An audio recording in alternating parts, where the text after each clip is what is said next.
What I cooked இன் அ டே.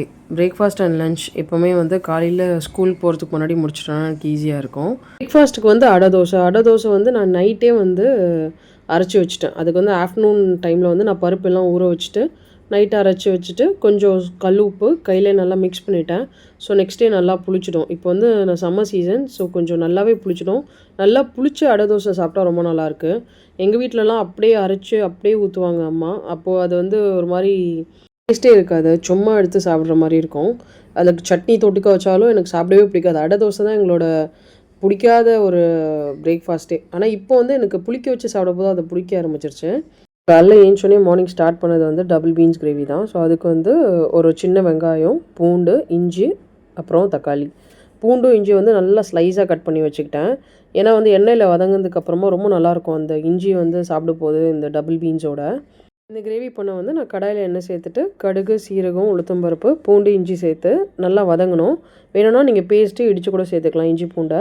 அதுக்கப்புறம் வெங்காயம் சேர்த்துட்டு வெங்காயம் வதங்கினதுக்கப்புறமா நான் வந்து தக்காளி சேர்த்துருக்கேன்.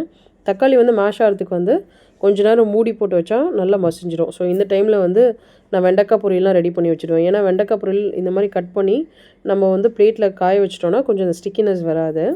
தக்காளி நல்லா மசிஞ்சதுக்கப்புறமா இதில் வந்து நான் கொஞ்சம் மஞ்சத்தூள், குழம்புத்தூள், அதுக்கப்புறம் தனியாத்தூள் சேர்த்துருக்கேன். இது எல்லாத்தையும் நல்லா மிக்ஸ் பண்ணிவிட்டு காரம் வந்து உங்களோட இஷ்டம் தான். உங்களுக்கு வேணால் எக்ஸ்ட்ரா மசாலா கூட ஆட் பண்ணலாம்.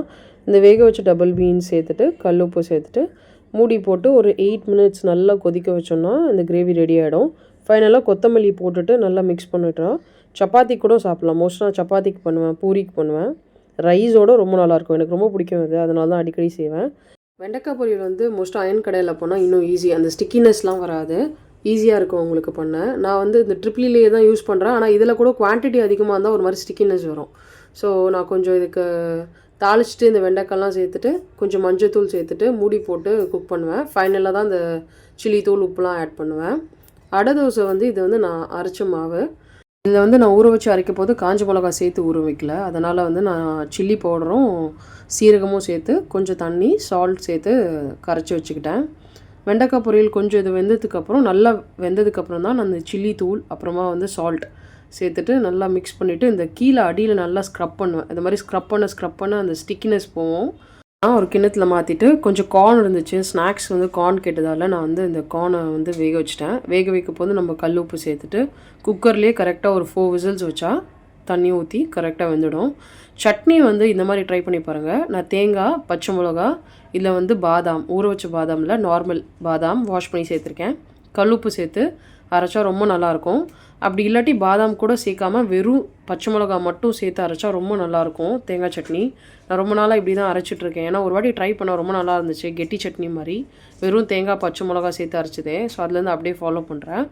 மார்னிங் பிரேக்ஃபாஸ்ட்டுக்கு வந்து இந்த அடை தோசை தான். கொஞ்சம் வந்து பிஞ்சு தான் வந்துச்சு, பட் டைம் இல்லை எனக்கு. அதனால் மார்னிங் பிரேக்ஃபாஸ்ட்டுக்கு அடை தோசை. லஞ்சுக்கு வந்து நான் கேட்டேன், எப்போவுமே ஒரு ஆப்ஷன் கொடுப்பேன், ஆப்ஷன் இருந்துச்சுன்னா. ஸோ அவளுக்கு அந்த ஃபுட் மேலே இன்ட்ரெஸ்ட் வரணும், காய்கறி மேலே. காய்கறி பிரச்சனை இல்லை, எதனா சாப்பிட்ருவா. ஸோ அவள் ஸ்பெசிஃபிக்காக வெண்டைக்காய் ரைஸ் கேட்டதால் வெண்டைக்காய் ரைஸும் டபுள் பீன்ஸ் வந்து தொட்டுக்க கொடுத்துட்டேன். கார்ன் வந்து நான் வேக வச்சுருந்தேன். ஸோ எப்போவுமே மோஸ்ட்டாக வந்து ஸ்நாக்ஸ்க்கு நான் வந்து நட்ஸு இந்த மாதிரி ஆப்பிள் ஃப்ரூட்ஸ் ஏதாச்சும் கொடுப்பேன். ஸோ எனக்கு வந்து கொஞ்சம் வேலை ஈஸியாக இருக்கும். பட் அன்றைக்கி அவள் கார்ன் ஸ்பெசிஃபிக்காக கேட்டதால் பண்ணி கொடுத்தேன். இதுக்கப்புறம் நான் எப்போவுமே கிச்சனை வந்து பாத்திரம் மட்டும் தேய்ச்சிட்டு விட்டுடுவேன். அதோட ஈவினிங் தான் வந்து கிச்சன் மட்டும் கொஞ்சம் க்ளீன் பண்ணி வச்சுட்டு சமைக்க ஆரம்பிப்பேன். அன்றைக்கி வந்து மார்னிங் வேக வச்ச கார்னே கொஞ்சம் இருந்துச்சு. ஸோ அதில் வந்து கொஞ்சம் பட்டர், பெப்பர், சில்லி தூள் எல்லாம் போட்டு மிக்ஸ் பண்ணி எடுத்து வச்சுருந்தேன். டின்னர் பிளான் பண்ணது வந்து ஃப்ரூட்ஸ். ஸோ ஃப்ரூட்ஸ் வந்து papaya, apple, Goa, banana. So இது தான் பிளான் பண்ணேன். இதோட வந்து அந்த மிச்சம் இருந்த கார்ன் சாப்பிட்டேன். ஸோ அதுவே ரொம்ப வயிறு ரொம்பிடுச்சு. அன்றைக்கி க்ளீன் பண்ணுற ஒர்க்கும் இல்லை. ஸோ கொஞ்சம் சிம்பிளாக இருந்துச்சு டின்னர். அதனால் பாத்திரம்லாம் ரொம்ப சேரல. ஸோ 2-3 பாத்திரம் தான் இருந்துச்சு. எப்போவுமே நெக்ஸ்ட் டேக்கு வந்து ப்ரிப்பேர்டாக இருப்பேன். என்ன பண்ணணும் மார்னிங், இல்லாட்டா ஏதாச்சும் ஊற வைக்கணுன்னா அதை ஊற வச்சுடுவேன். அப்படி பிளான் பண்ணது தான் க்ரீன் கிராம் தோசை. ஸோ நைட்டே ஊற வச்சுட்டேன்.